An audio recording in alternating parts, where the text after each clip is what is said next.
کہ تم دونوں چل کر میرے پیر بابا کی درگاہ پر رہو۔ وہاں کسی جن کی جرت نہیں کہ وہاں آ کر کوئی زور آزمائی کرے، ہرگز نہیں۔ تم دونوں وہاں محفوظ رہو گے۔ ہم کس طرح وہاں جا سکتے ہیں؟ اس طرح تو سب کو پتہ لگ جائے گا۔ ہاں، بالکل ٹھیک کہتے ہو تم انکت، یہ بات اب کسی سے بھی چھپی نہیں رہے گی۔ بہتر یہ ہے گھر والوں کو خود ہی بتا دیا جائے۔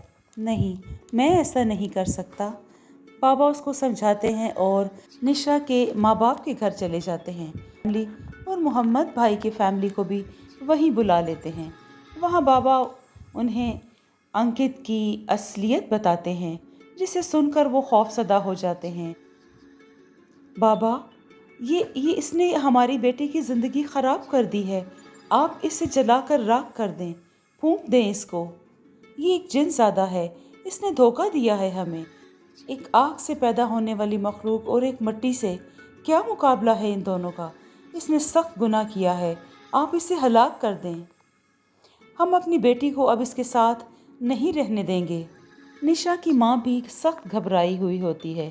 وہ کہتی ہے، بابا، میں اپنی بچی کو اس کے ساتھ نہیں رہنے دوں گی، اور اس کا بچہ بھی گروا دوں گی۔ نہیں، بلکہ بچہ نہیں، جن زادے کا بچہ گروا دوں گی۔ ماں، ہرگز نہیں۔ انکت نے کوئی دھوکہ نہیں دیا، کچھ جھوٹ نہیں بولا۔ شادی کی پہلی رات ہی اس نے مجھے سب بتا دیا تھا، اور میں جانتی تھی کہ ہمارے وقت سے پہلے ملن ہونے پر کیا مسئلہ ہو سکتا ہے۔ محمد بھائی بیچ میں بول پڑتے ہیں، ستیش بھائی، میری بات کو غور سے سنیں۔ انکت ایک بہت نیک جنزادہ ہے۔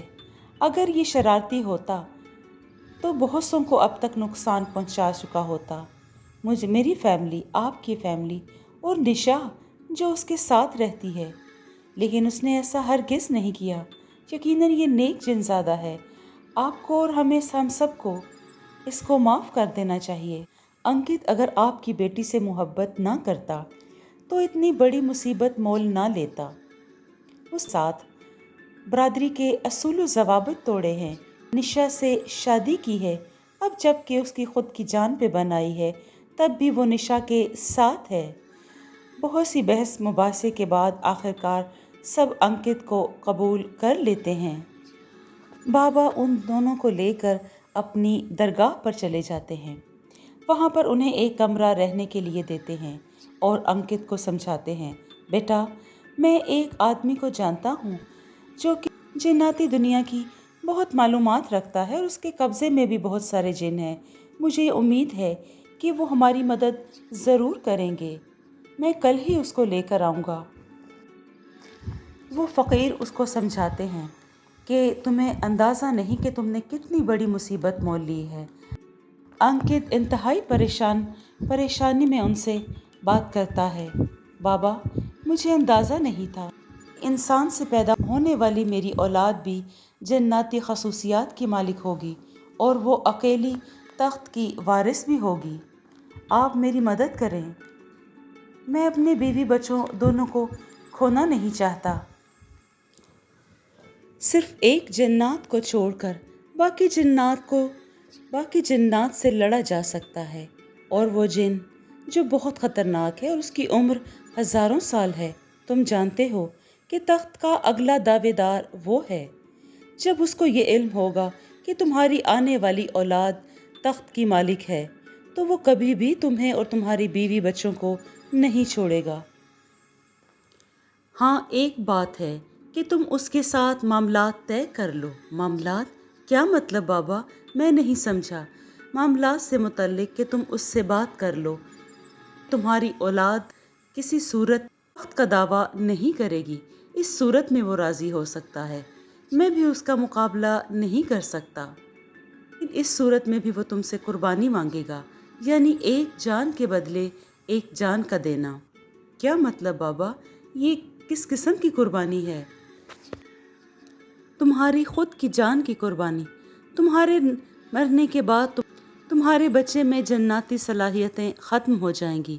انکت سن کر خاموش رہتا ہے، پھر بولتا ہے، ٹھیک ہے بابا، میں قربانی دینے کے لیے تیار ہوں، تاکہ میرا بچہ اور نشا دونوں محفوظ رہیں۔ انکت، جیسا تم سمجھ رہے ہو ویسا ہرگز نہیں ہے۔ تم اپنی مرضی سے جان نہیں دے سکتے۔ جس طرح وہ کہے گا اسی صورت تمہیں جان دینا ہوگی۔ پورے چاند کی رات ہی ہم اس جن کو بلائیں گے، کیونکہ اس رات اپنی طاقتوں کو بڑھانے کے لیے جن اپنی اصلی حالت میں ہوں گے، اور تمہیں بھی قربانی اپنی اصلی حالت میں آ کر ہی دینی ہوگی۔ تمہاری بیوی نشا بھی ہمارے ساتھ ہوگی۔ نشا گھبرا جاتی ہے۔ نہیں بابا، میں انکت کو نہیں مرنے دوں گی۔ میں اس کے لیے اپنی زندگی قربان کر دوں گی، لیکن انکت کو ہرگز مرنے نہیں دوں گی میں۔ فقیر بابا نشا کو علیحدگی میں لے جا کر سنبھالتے ہیں اور اس کو سمجھاتے ہیں کہ بیٹا، تم اب ایک عام عورت نہیں ہو۔ تم چاہو تو اس کا قتل کر سکتی ہو، کیونکہ تمہارے اندر ایک جن زادے کا بچہ پل رہا ہے، اس لیے تمہارا شمار عام عورتوں میں نہیں ہے۔ ہاں، البتہ اس کے آنے کے بعد میں تمہیں ایک خنجر دوں گا۔ خنجر سے تمہیں جن کی قربانی دینا ہوگی۔ اس طرح سے تمہارا بچہ بھی انسانی صفات لے گا، اس میں جنات والی خصوصیات ختم ہو جائیں گی اور تمام طاقتیں بھی۔ اور اس طرح اس بڈھے جن کو یہ بھی نہیں پتا چلے گا کہ انکت کی قربانی سے اس کی خود کی موت ہونے والی ہے۔ نشا رضامند ہو جاتی ہے، اور یہ راز کی بات تم کسی سے نہیں کہو گی، اور نہ ہی انکت سے۔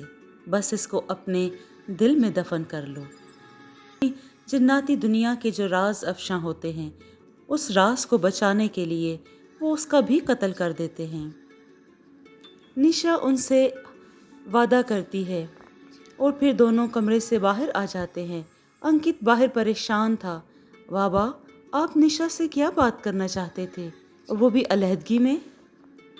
میں نشا کو سمجھانے کے لیے لے کر گیا تھا، کیونکہ وہ کسی صورت تمہاری قربانی کے لیے مان نہیں رہی تھی۔ میں نے اس کے دماغ کو ہپناٹائز کیا ہے تاکہ تمہاری قربانی ہونے تک یہ مطمئن اور پرسکون رہے۔ ٹھیک ہے بابا، آپ نے اچھا کیا۔ کسی صورت مجھے نشا اور اپنی اولاد کی قربانی نہیں دینی۔ میں خود تو قربان ہو جاؤں گا، لیکن اپنی اولاد کو ہرگز مرنے دوں گا۔ انکت کی آنکھوں میں آنسو تیرنے لگتے ہیں، وہ رونے لگتا ہے۔ نشا تڑپ کے انکت کے پاس آتی ہے۔ انکت، تم کیوں رو رہے ہو؟ نہیں، بس ایسے ہی آنکھوں میں آنسو آ گئے۔ نشا، تم مجھ سے وعدہ کرو کہ تم اپنا اور اس بچے کا بہت دھیان رکھو گی۔ ہاں، میں وعدہ کرتی ہوں، میں خود کا اور اس بچے کا بہت خیال رکھوں گی۔ لیکن تم بھی وعدہ کرو، کبھی پریشان نہیں ہوگے۔ آخر کار وہ رات بھی آ ہی جاتی ہے جب انکت کو اپنی بیوی اور بچے کے لیے قربانی دینی ہوتی ہے۔ فقیر بابا دونوں کو اپنے پاس بٹھا کر اس جن کو بلاتے ہیں۔ جب وہ جن آتا ہے، نشا بے انتہا خوفزدہ ہو جاتی ہے، کیونکہ جن اپنی اصلی حالت میں آتا ہے۔ بے حد بڑے گندے ناخن، جسم پر ریچھ نما بال، اور صرف آنکھیں ہی نظر آ رہی ہوتی ہیں۔ جب وہ پلکیں جھپکتا ہے تو گمان ہوتا ہے کہ چہرے پر آنکھیں بھی ہیں۔ بے انتہا لمبے قد کا اور چوڑے جسم کا جن آ کر دھاڑتا ہے اور فقیر بابا سے مخاطب ہوتا ہے۔ کیوں بلایا ہے مجھے؟ کیا تم پہلی ہار بھول گئے ہو کہ جب مجھ سے مقابلہ کیا تھا؟ نہیں، اس بار تمہیں لڑنے کے لیے نہیں بلایا یا کسی مقابلے کے لیے نہیں۔ مجھے تم سے ایک سمجھوتا کرنا ہے۔ سمجھوتا؟ اور مجھ سے؟ جن سن کر دھاڑتا ہے اور پھر مذاق اڑانے کے انداز میں کہے لگاتا ہے، جس سے یوں لگتا تھا جیسے پوری درگاہ میں زلزلہ آ گیا ہو۔ فقیر بابا کہتے ہیں، تم اس لڑکی کو جانتے ہو؟ کون سی لڑکی؟ نہیں، میں اسے نہیں جانتا۔ وہ بڑے تکبر اور غصے کے عالم میں بولتا ہے۔ یہ وہ لڑکی ہے جس کی کوکھ میں ایک جن زادہ پل رہا ہے اور جو تخت کا وارث ہوگا۔ جن نشا کی طرف دیکھ کر غصے اور نفرت سے بولتا ہے، اس کی تو تلاش میں بہت پہلے سے کر رہا تھا۔ تم نے آسان کر دیا ہے میرا کام، جو اس کو میرے سامنے لا کھڑا کیا۔ میں اسے اب نہیں چھوڑوں گا، ہر صورت میں اس کو قتل کروں گا۔ پھر انکت اس جن سے مخاطب ہوتا ہے، یہ میری بیوی ہے اور اس کے اندر میری اولاد پل رہی ہے۔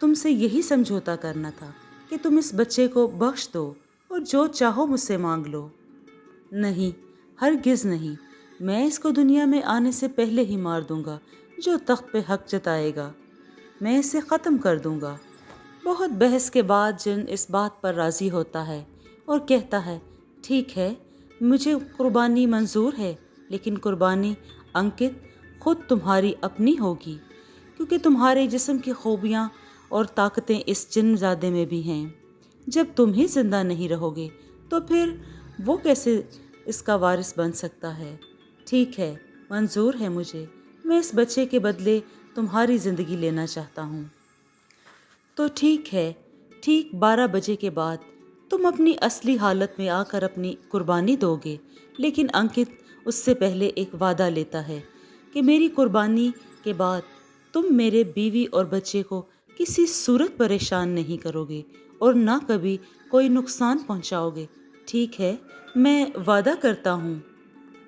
ٹھیک آدھی رات کو فقیر بابا انکت کو ایک خنجر دیتے ہیں۔ یہ خنجر لو اور تمہیں اسے اپنے دل کے آر پار کرنا ہے۔ وہ جنزادہ بھی پاس کھڑا ہنس رہا تھا اور نشا اپنا آپ چھڑا رہی تھی، لیکن فقیر بابا نے اپنی طاقت سے اسے جکڑ رکھا تھا۔ انکت خنجر کو لے کر اپنے دل کے آر پار کرتا ہے اور وہیں زمین پر گر کر تڑپنے لگتا ہے۔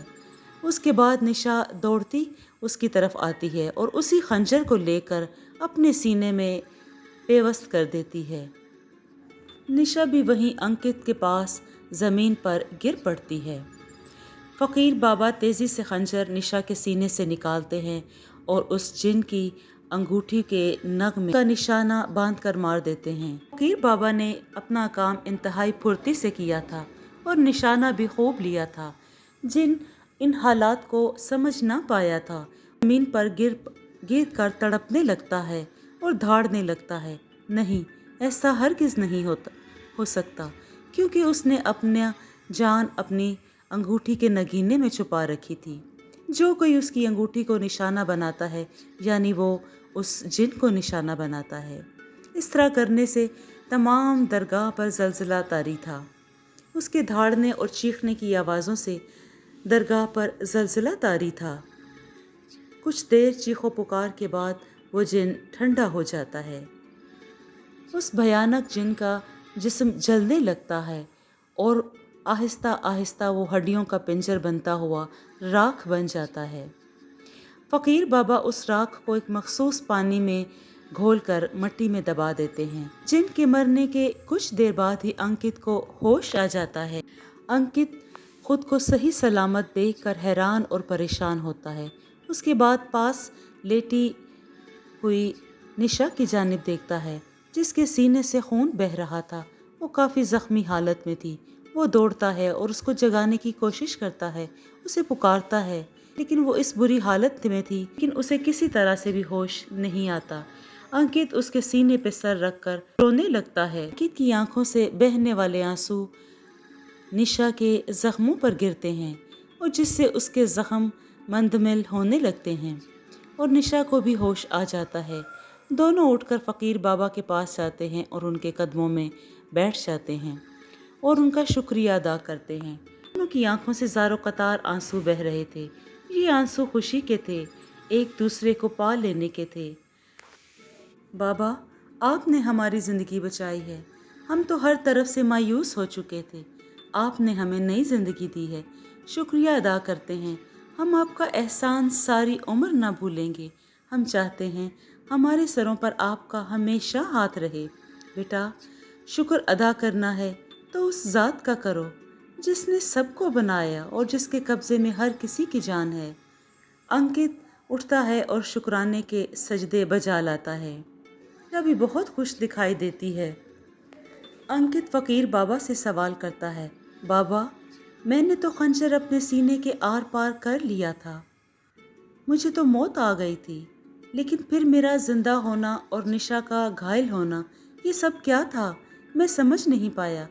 فقیر بابا اس کو تمام تفصیل بتاتے ہیں جو انہوں نے نشا کے ساتھ مل کر پلان کیا تھا۔